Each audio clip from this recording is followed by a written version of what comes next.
अब हम अथर्ववेद की विवेचना में देखेंगे कि आर्य जगत की सीमाओं से परे के रहस्यवादी विचार, जो एक बिल्कुल भिन्न विचारधारा के अंग थे, वैदिक देवमाला में भी प्रवेश कर गए। देवी देवताओं की इस भीड़ ने बुद्धि को अत्यंत परेशान कर दिया। इसलिए बहुत पहले से एक ऐसी प्रवृत्ति ने जन्म लिया जिसके अनुसार या तो एक देवता को दूसरे देवता के साथ मिला दिया जाए या सभी देवताओं को एकत्र कर दिया जाए। वर्गीकरण के प्रयत्न से देवता घटकर 3 क्षेत्रों पृथ्वी, वायु एवं आकाश में रह गए। कभी कभी इन देवताओं की संख्या 333 अथवा 3 की संख्या के किसी अन्य जोड़ के रूप में बताई जाती है। जब वे एक समान प्रयोजन को सिद्ध करते हैं तो जोड़े के रूप में उनकी स्तुति की जाती है, और कभी कभी उन सबको एक साथ विश्व देवाह या देवमाला का रूप देकर एक महत्तर भाव में एकत्र कर दिया जाता है। क्रमबद्ध करने की इस प्रवृत्ति ने अंत में स्वभावतः अद्वैतवाद को जन्म दिया, जो अधिक सरल और अनेक देवी देवताओं की परस्पर विरोधी भीड़ भाड़ की अराजकता की अपेक्षा अधिक तर्कसंगत है। ईश्वर के किसी भी यथार्थ विचार के साथ अद्वैतवाद का भाव आना अनिवार्य रूप से आवश्यक है। परम सत्ता केवल एक ही हो सकती है। परम एवं अनंत 2 सत्ताएं नहीं स्वीकार की जा सकती। हर जगह यह प्रश्न उठता था कि क्या ईश्वर भी किसी अन्य सत्ता द्वारा बनाया गया है, किंतु वह सत्ता जिसे कोई दूसरा बनाए ईश्वर नहीं हो सकती। ज्यों-ज्यों संसार की आंतरिक कार्य प्रणाली के अंदर निरीक्षण करने का भाव एवं उसके अधिपति ईश्वर के स्वरूप का निर्णय आगे बढ़ता है, अनेक देवता संकुचित होकर एक ईश्वर में समा जाते हैं। ऋत के भाव के अंदर जो एकत्व के भाव का अनुभव हुआ, उससे भी अद्वैतवाद का समर्थन होता है। यदि प्रकृति की नानाविध और भिन्न भिन्न घटनाओं के कारण अनेक देवताओं की कल्पना की जाती है, तो प्रकृति के अंदर जो एकत्व लक्षित हो रहा है, उसके अनुसार ईश्वर के एकत्व को भी स्वीकार किया जाए। वही एकमात्र ईश्वर जो सब पदार्थों में व्याप्त है। प्राकृतिक नियम में विश्वास करना ही एक ईश्वर में श्रद्धा को उपजाता है। ज्यों-ज्यों हम इस विश्वास में आगे बढ़ेंगे, मिथ्या विश्वास स्वयं निष्क्रिय हो जाएंगे।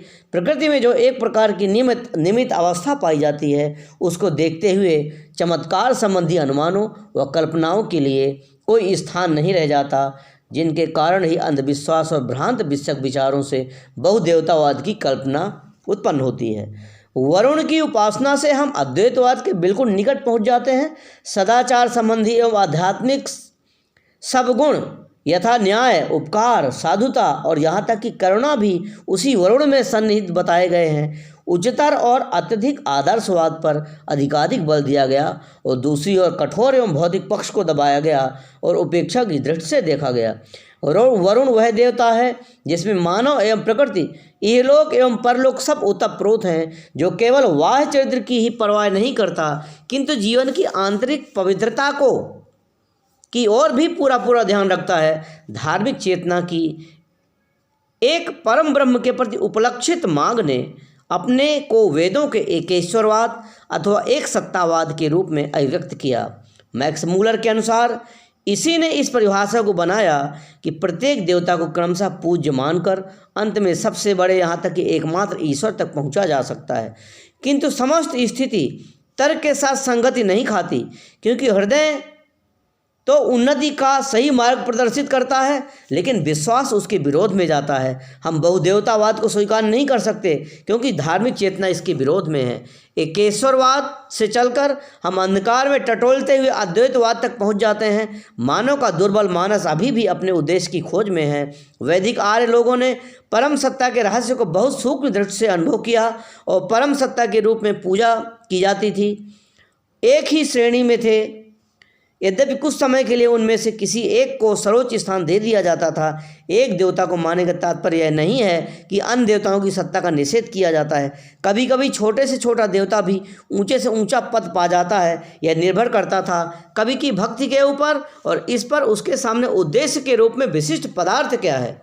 वरुण ही द्युलोक है, वरुण ही पृथ्वीलोक है, वरुण वायुमंडल है और वरुण ही समस्त विश्व है जो चारों ओर दृष्टिगोचर हो रहा है। कभी कभी अग्नि को ही सूर्य देवता का स्वरूप माना गया, कभी इंद्र को सब देवों में महानतम माना गया। उस समय के लिए प्रत्येक देवता अन्य सब देवताओं की संवेद प्रतिकृति के रूप में प्रकट होते हैं, किंतु मानव का ईश्वर के प्रति आत्मसमर्पण का भाव जो धार्मिक जीवन का सत्य है तभी संभव हो सकता है जब एक ही ईश्वर की सत्ता को स्वीकार किया जाए। इस प्रकार एकेश्वरवाद धर्म संबंधी तर्क का स्वाभाविक निष्कर्ष है। ब्लूमफील्ड के अनुसार बहुदेवतावाद के क्रियात्मक जीवन में असमर्थ होने और परस्पर भेदों में अनौचित्य होने के कारण अद्वैतवाद को सिर उठाने का अवसर मिल गया, जिसमें प्रत्येक देवता प्रभुता को प्राप्त करता था किंतु उसे रख नहीं पाता था। लेकिन ऐसी बात नहीं है।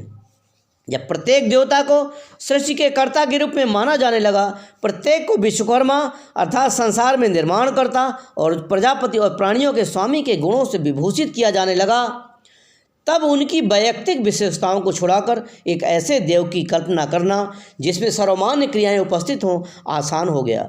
विशेषतः जबकि अनेक देवता केवल भ्रमात्मक और अस्पष्ट भावात्मक थे और केवल कल्पना के रूप में रहकर अपनी वास्तविक सत्ता भी नहीं रख सकते थे। ईश्वर के विचार के प्रति क्रमशः आदर्शवाद के द्वारा पहुँचना, जैसा कि वरुण संप्रदाय में अभिव्यक्त हुआ, धार्मिक तर्क जिसने अनेक देवताओं की एक दूसरे के अंदर समाविष्ट हो जाने की प्रवृत्ति को जन्म दिया, एकेश्वरवाद जिसने अपना झुकाव अद्वैतवाद की ओर कर ही लिया, ऋत के विचार अर्थात प्रकृति के एकत्व के विचार और मानवीय मानस की क्रमबद्धता के प्रति स्वाभाविक प्रवृत्ति, इन सब ने एकत्र होकर बहुदेववाद के अवतारवाद के विचार को नीचे गिराकर एक धार्मिक अद्वैतवाद की स्थापना की। इस काल के वैदिक ऋषियों का झुकाव विश्व के एक ऐसे आदिकारण को खोज निकालने की ओर था जो एकमात्र सृष्टा हो, जो स्वयंभू हो अर्थात जिसका बनाने वाला कोई दूसरा भी न हो और जो स्वयं अविनाशी हो। इस प्रकार के एकेश्वरवाद की स्थापना के लिए एक ही तार्किक विधि थी कि समस्त देवताओं को एक उच्चतम सत्ता अथवा सबको नियंत्रण में रखने वाली एकमात्र सत्ता के अधीन कर दिया जाए, जो निम्न श्रेणी के देवताओं की गतिविधि का भी नियमन कर सकें। इस प्रक्रिया ने एकमात्र ईश्वर की सत्ता के प्रति जो प्रबल अभिलाषा थी उसकी भी पूर्ति कर दी और साथ साथ भूतकाल के तारतम्य को भी विद्यमान रहने दिया।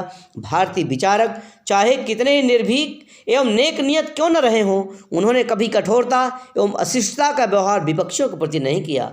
साधारणतया वे बदनाम होने से बचते रहे और इसीलिए प्रायः उन्होंने हर स्थान पर समझाता ही उचित समझा, किंतु निर्दय तर्कशास्त्र को जो इतना ईर्षालु शासक है और बदला मिला, जिसका परिणाम यह हुआ कि आज का हिंदू धर्म अपनी समावेश की भावना के कारण ही अनेक विषमांग दर्शन धाराओं, धर्म संप्रदायों और पौराणिक आख्यानों एवं चमत्कारों के एक समूह के रूप में हमारे सामने है। अनेक देवता एक ही व्यापक सत्ता के भिन्न भिन्न मूर्त रूप मान लिए गए हैं। उन सब को अपने अपने विभिन्न क्षेत्रों में यद्यपि परम ब्रह्म के साम्राज्य की अधीनता के अंतर्गत शासक के रूप में अंगीकार कर लिया गया है। उन्हें भिन्न भिन्न अधिकार तो दिए गए, किंतु उनका प्रभुत्व एक राज प्रतिनिधि की हैसियत से, न कि एक सम्राट की हैसियत से। अव्यवस्थित प्रकृति पूजा के अस्थिर देवताओं ने विश्व की शक्तियों का स्थान ग्रहण कर लिया, जिनकी क्रियाओं को एक सामंजस्यपूर्ण पद्धति में नियमित किया गया। यहाँ तक कि इंद्र और वरुण भी अपने अपने विभागों के देवता बन गए। ऋग्वेद के अंतिम भाग में सबसे ऊंचा स्थान विश्वकर्मा को दिया गया है। वह सर्वद्रष्टा देवता है, जिसकी सब दिशाओं में आंखें हैं, मुख हैं, भुजाएं हैं, पैर हैं, जो द्युलोक और पृथ्वीलोक को अपनी विशाल भुजाओं एवं उड़नशील पंखों के प्रभाव से उत्पन्न करता है, जो सब लोगों का ज्ञान रखता है, किंतु जो मर्त मानवों के ज्ञान से परे का विषय है। बृहस्पति का भी दावा सर्वोपरि पद की प्राप्ति के लिए है। अनेक स्थलों पर यही प्रजापति अर्थात प्राणी मात्र का स्वामी है। हिरण्यगर्भ अर्थात स्वर्णमय देवता परम सत्ता के नाम के अर्थों में प्रयुक्त होता है, जिसे समस्त विश्व के एकमात्र प्रभु के रूप में बताया गया है।